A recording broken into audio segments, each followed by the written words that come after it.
Hello student, मैं हरदेश शर्मा आपके लिए ऑनलाइन क्लासेस की सीरीज़ में हर दिन कुछ ना कुछ नया लेकर आता हूँ। आज भी हम कुछ नया सीखेंगे, तो चलिए इस क्लास को स्टार्ट करते हैं। स्टूडेंट, आज हम बात करेंगे मिश्रित प्रविष्टियों की।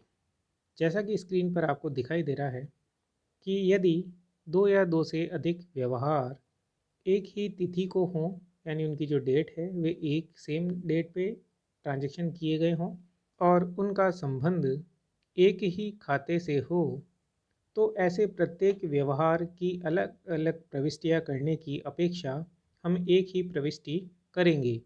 ऐसी प्रविष्टि को ही मिश्रित प्रविष्टि के नाम से जाना जाता है। तो आपको समझ में आया कि जब एक ही प्रकार के खाते हों, एक ही प्रकार का लेन देन हो और उनकी तिथियां भी अगर एक ही हो, सेम आ रही हो, तो उस स्थिति में अलग अलग प्रविष्टियां न करके हम एक ही प्रविष्टि करेंगे, उसे ही कंपाउंड एंट्रीज या मिश्रित प्रविष्टियां कहते हैं। अब हम बात करेंगे कि मिश्रित प्रविष्टियां कौन कौन सी स्थितियों में हो सकती हैं। देखिए, फर्स्ट पॉइंट कह रहा है जब एक खाता डेबिट किया जाए तथा दो या दो से अधिक खाते क्रेडिट किए जाएं, तो ऐसी स्थिति में हमें मिश्रित प्रविष्टियां करनी हैं। सेकंड पॉइंट, जब एक खाता क्रेडिट किया जाए और दो या दो से अधिक खाते डेबिट किए जाएं, तो ये भी स्थिति मिश्रित प्रविष्टियों की हो सकती है। थर्ड पॉइंट है, जब दो या दो से अधिक खाते डेबिट किए जाएं या दो या दो से अधिक खाते क्रेडिट किए जाएं, यानी यहाँ पर उपरोक्त दोनों पॉइंट सम्मिलित रूप से समझाए गए हैं, यानी डेबिट और क्रेडिट दोनों ही दो या दो से अधिक हो सकते हैं, तो भी हमें मिश्रित प्रविष्टियाँ करनी हैं। तो चलिए इन्हें अलग अलग उदाहरणों के माध्यम से समझने का प्रयास करते हैं। 15 दिसंबर 2016 को राम और श्याम को क्रमशः 10,000 तथा 15,000 का माल बेचा। अब हमने यहाँ पे राम और श्याम को 10 और 15 का माल बेचा है, उसका जो तिथि है वह 15 दिसंबर हमारे लिए एक ही आ रहा है। तो यहाँ पे हम इसकी अलग अलग प्रविष्टियाँ करने की जगह मिश्रित प्रविष्टि भी कर सकते हैं। जैसे अगर अलग अलग प्रविष्टि करेंगे तो एंट्री होगी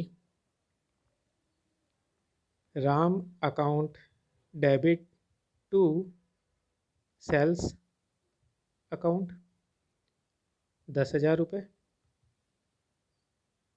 और दूसरा होगा Shyam account debit to sales account, ये 15,000 रुपये। दो प्रविष्टियां हमें करनी होती है।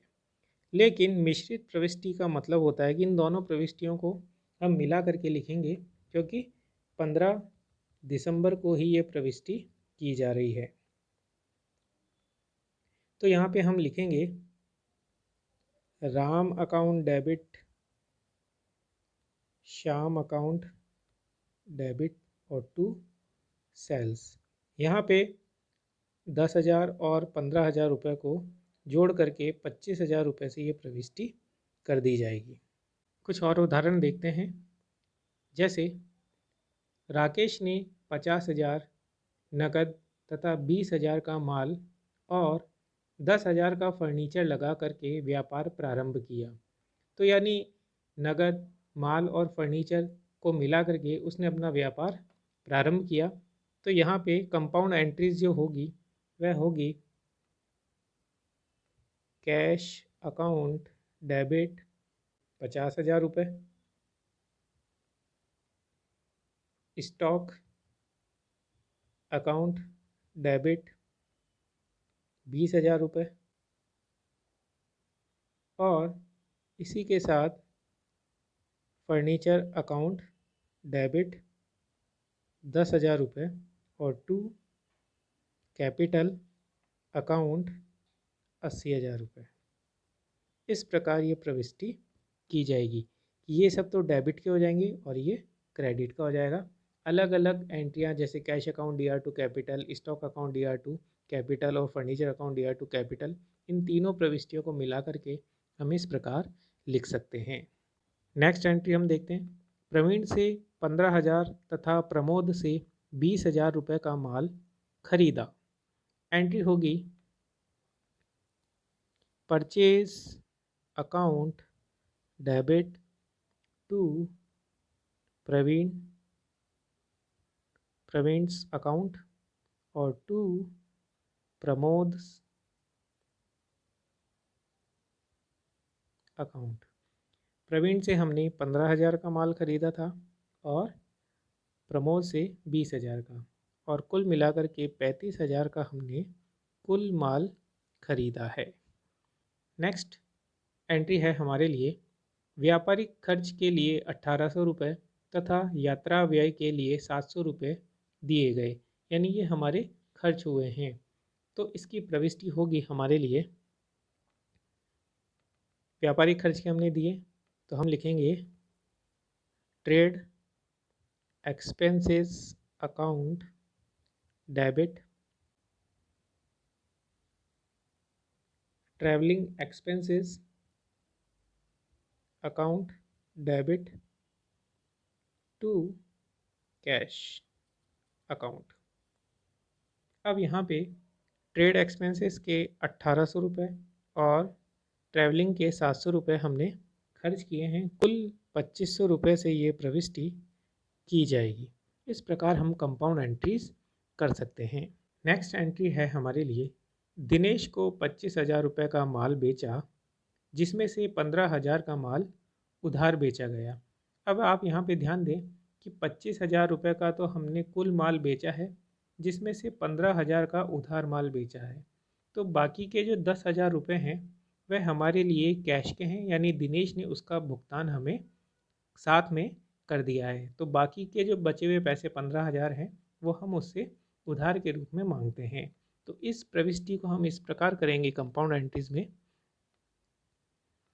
सबसे पहले कैश हमें कितना प्राप्त हुआ, इस प्रविष्टि में कैश अकाउंट डेबिट हम लिखेंगे 10,000 रुपये कि हमें उससे 10,000 रुपये प्राप्त हो गए, और बचे हुए पैसे दिनेश के नाम से लिख देंगे अकाउंट डेबिट 15,000 रुपये, और हमने टू सेल्स यानी अब उसे कुल कितने का माल बेचा, 25,000 रुपये का।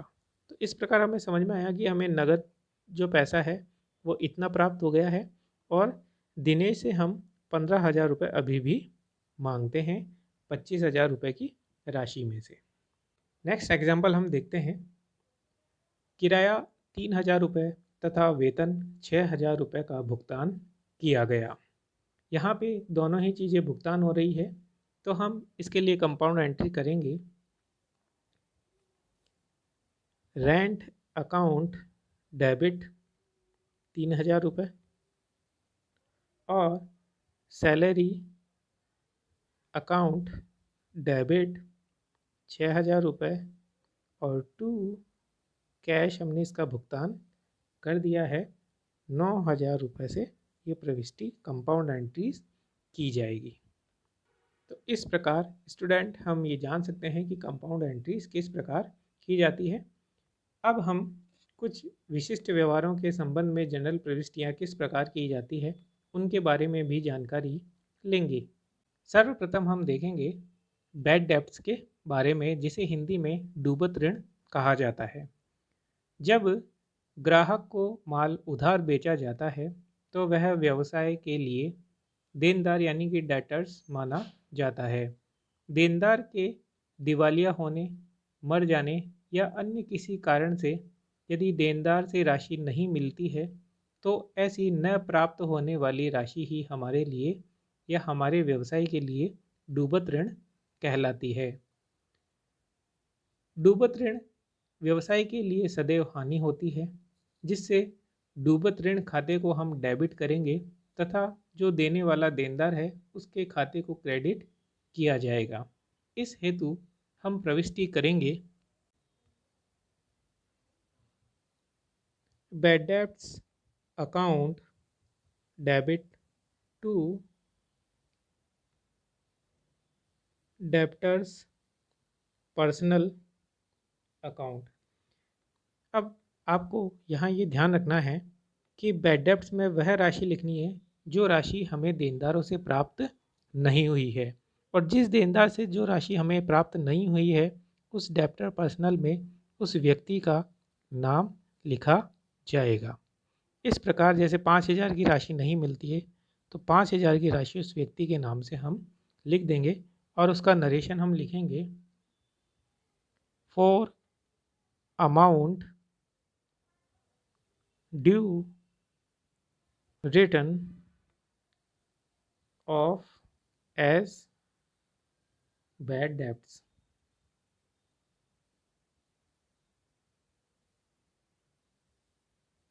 इस प्रकार हम ये जर्नल एंट्री करेंगे। यहाँ हमें एक बात का और ध्यान रखना है कि यदि देनदार के दिवालिया होने पर भी यदि कोई राशि यथा अनुपात वितरण के अंतर्गत हमें प्राप्त होती है, कहने का तात्पर्य है कि यदि दिवालिया होने, मर जाने या अन्य कारण से संपूर्ण राशि न डूबती है बल्कि कुछ राशि का वह भुगतान करता है और बाकी की राशि डूब जाती है, तो उस स्थिति में हम निम्न प्रविष्टि करेंगे। जो राशि हमें प्राप्त हो रही है उस राशि को लिखेंगे कैश अकाउंट डेबिट, जैसे कि 2,000 रुपये हमें प्राप्त हुए। बैड डेब्ट्स अकाउंट डेबिट हमें 3,000 रुपये हुए, यानी जो राशि हमें प्राप्त नहीं हुई है। और टू डेब्टर्स पर्सनल अकाउंट के नाम से 5,000, यानी जो व्यक्ति है राम मोहन सोहन, उसका नाम हम लिख देंगे कि हमें 5,000 की राशि में से 3,000 तो हमारे डूब गए और उसमें से 2,000 रुपये हमें प्राप्त हो गए हैं। और इसका नरेशन हम लिखेंगे फॉर रिसिप्ट ऑफ, जितना भी पैसा हमें प्राप्त हुआ वो हम यहाँ लिखेंगे, और पैसा इन ए रुपीज़ फ्रॉम, जो भी हमारे डेप्टर का नेम है, नेम ऑफ डेप्टर, हम उसका नाम लिख देंगे। इस प्रकार ये प्रविष्टि हमें करनी है।